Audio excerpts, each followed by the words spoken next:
forgive the length of this message. This is the first and possibly last time I'll have access to a computer, so I thought I'd better write this all down while I can and get it to those who should know. I'm leaving town. I don't know where I'm going, I'm just getting as far away as I can. Okay, so as some of you may know, I took out a loan and opened my own auto shop a little over a year ago. Business has been decently well, I can't complain. And I've always been grateful to all my customers who would come to me exclusively when God knows there are so many established places in town already. I've been doing well enough that I was able to hire my buddy, Neil, a few months ago. And he's been working hard and helping out really well, as I always knew he would.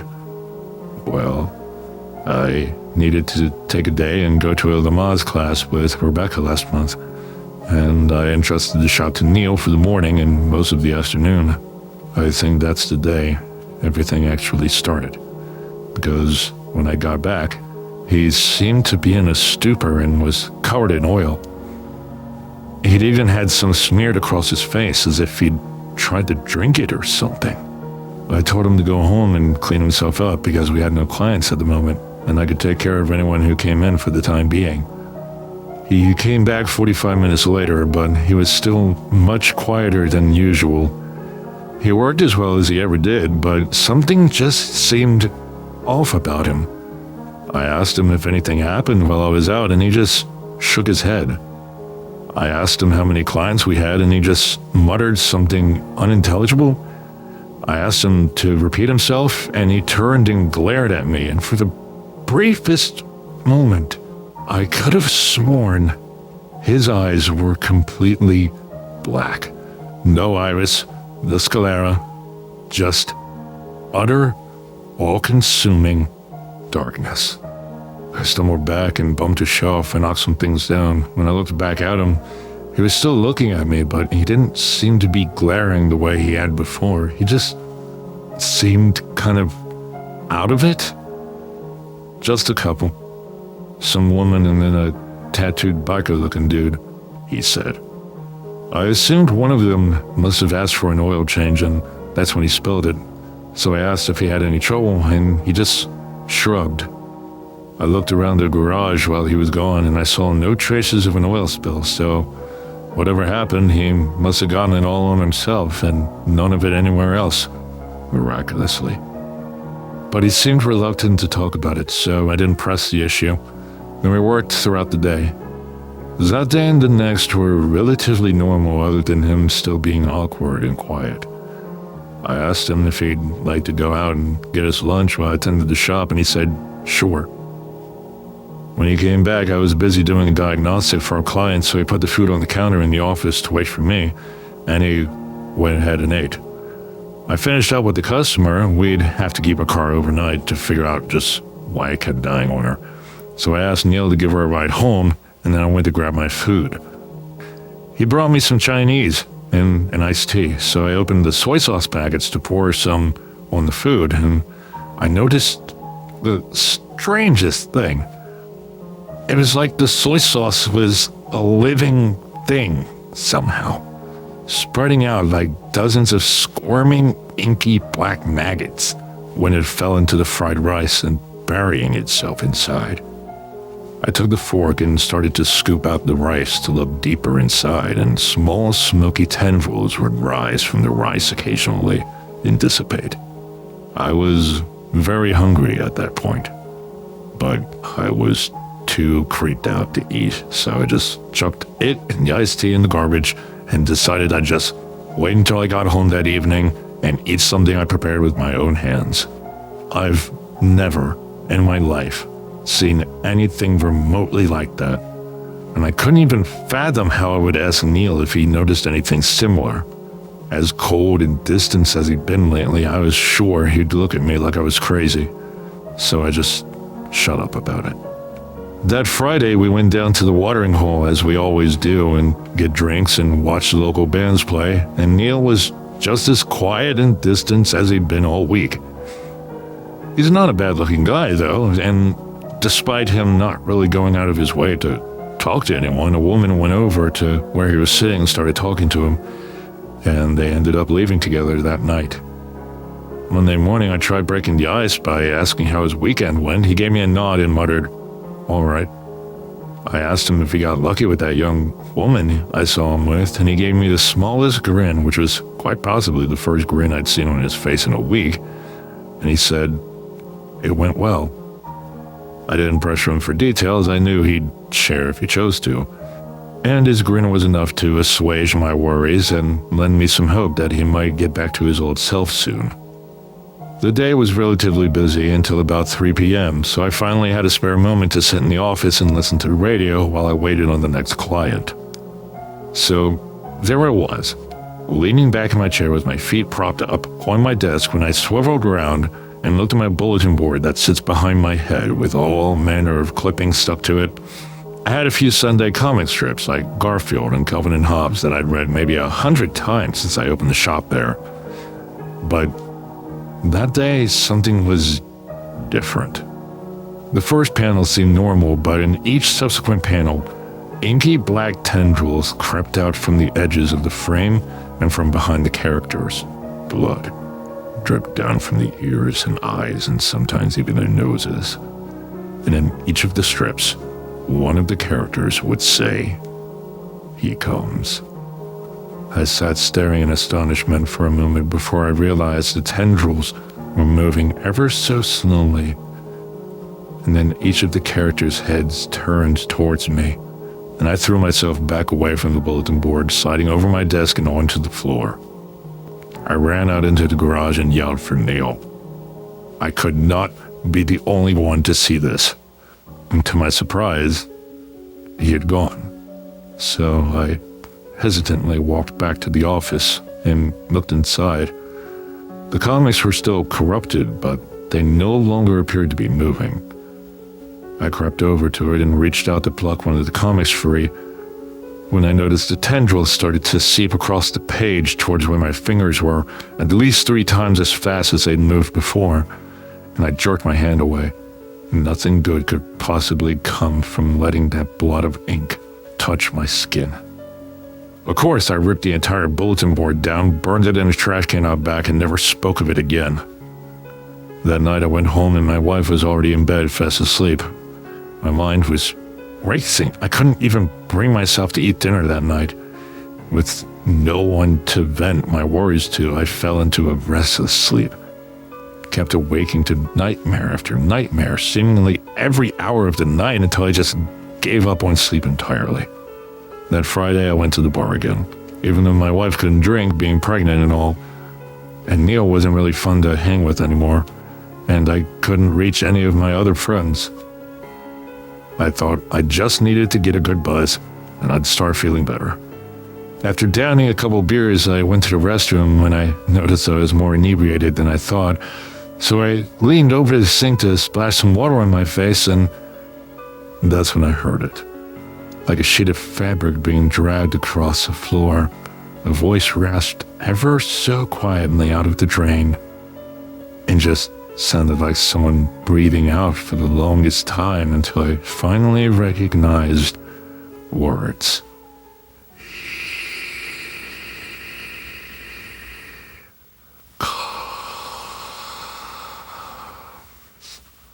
Cracks appeared in the porcelain, snaking out from the ring around the drain. At least they looked like cracks, but after a few seconds, they were the same tendrils of corruption I'd seen in the comics earlier that week, snaking their way slowly along. I stumbled backwards out of the bathroom door and right into someone's chest. I turned around and stared up into the pitch-black eyes of a 6.5-foot tattooed biker. I got away from him as quick as I could, and his evil, piercing gaze followed me as I retreated through the bar. I felt like a dream where whenever you're running for your life, it seems like you're running through quicksand. As I walked across the room, I noticed the biker wasn't the only one staring at me. It seemed like every pair of eyes in that place were focused on me, and more than half of those eyes appeared to be perfectly black. A few lips moved, and though I couldn't hear the voices over the sound of the jukebox, I could easily guess what they were saying. He comes. I didn't get any sleep that night. I haven't been getting much sleep for the past couple of weeks, actually, which I'm guessing those of you who've spoken to me recently could have guessed. I keep seeing those eyes staring at me. I'm afraid everyone I see will turn and whisper those words to me, staring deep into my soul with that glare. Every time I go near a sink or go to grab a bite to eat, I'm afraid I'll see those inky, snaking tendrils squiggling toward me. Even my wife has seemed cold and distant lately. Then tonight, as I'm driving home from work, struggling to keep my eyes open so I don't drift into oncoming traffic, my cell phone rang and it was Rebecca. She was on her way to the hospital to have her baby, and for the first time in 2 weeks, I was actually happy. She was in the labor room strapped to her monitor when I got there, watching for contractions. She barely noticed when I walked in, but didn't seem startled when I sat down beside her and grabbed her hand. I tried talking to her, but she was unresponsive, and I was so tired I didn't even realize I started to drift asleep until the nurses came to move her to the delivery room about half an hour later. I put on my scrubs and a hairnet and went in with her to hold her hand and coach her through like they taught us in that class when she started cursing and screaming. I was prepared for that, as well as her ever-tightening grip on my hand, but when I saw the movement in her tummy, my mind started to reel. The doctor said the baby was crowning and told her to push. I echoed his orders, and she screamed at me with a voice I couldn't begin to describe. When I looked down at her, she was staring up at me with those same eyes I'd seen on the biker. The same eyes I thought I'd seen on Neil weeks before. I tried to jerk my hand away, but she kept her grip. Black tar-like blood splashed the front of the doctor's scrubs, but he seemed to pay no heed. When I looked at her tummy again, black veins seemed to stand out beneath her skin, pulsating. She kept staring at me. She wasn't screaming anymore, just grinning, those obsidian eyes boring into me. To invoke the Nespertian hive mind of chaos, she breathed in a raspy voice. He who waits behind the wall.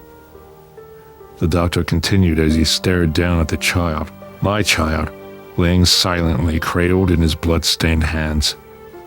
He looked up and raised the baby, and it was covered in oozing, inky black liquid, just like Neil a couple weeks prior. It didn't cry out, but it was alive, and it moved when he held it up. When his eyes opened, they were as black as my wife's, as black as the doctor's. In unison, they breathed his name. Zorgo. I ripped my hand free from my wife and tore out of the room, barreling into nurses passing in the corridor just outside. When I stood back up and looked back into the room, I could see the tendrils extend from the doctor and my newborn across the floor to where I stood. I turned and ran down the hall to the elevator and slammed my finger into the buttons. When I looked back, the tendrils had come into the hallway, but no one else seemed to notice until it slithered over their feet and up their legs, at which point they abruptly stopped, turned, and looked at me with those same obsidian eyes. I abandoned the elevator and broke into a panicked run for the stairs. I ran down 15 flights of stairs all the way to the lobby, tore ass out into the parking lot, hopped in my car and started driving. I didn't know where the fuck I was going. I just had to get the fuck away from there. I don't know if I'm going crazy. It certainly seems like it, but I just can't be around anyone I know anymore. They all have those same eyes and those same dead stares, and my child, God, I still saw those eyes staring at me from the cars beside me, and by some strange coincidence, the same biker from the previous Friday night at the bar pulled up beside me an hour away from the hospital and followed me for nearly 2 miles. He'd turn and stare at me, grinning. I couldn't see his eyes through his sunglasses at the time, but I knew it was the same guy. His tattoos seemed to move of their own free will, and the flaming skull on his right bicep began bleeding from the eye sockets. As soon as I could, I slammed on my brakes, allowing him to fly past me, and I swerved to my left, did a U-turn, I think I lost him. That was about an hour ago. I'm at a motel 3 hours out of town. First place I found that has Wi-Fi. I'm tired. I'm shaking. My hand itches from where my wife's nails scratched me open. I don't know what to do, who I can turn to. This story will sound insane, and I'll probably be institutionalized. And I'm not sure that wouldn't be the best thing for me, but I just can't bear to look into those eyes anymore. Every time I see someone new and they stare at me, I just panic because I just know it's out there looking for me, whatever it is. And even when I lay down, start to drift to sleep, I hear those words. He goes.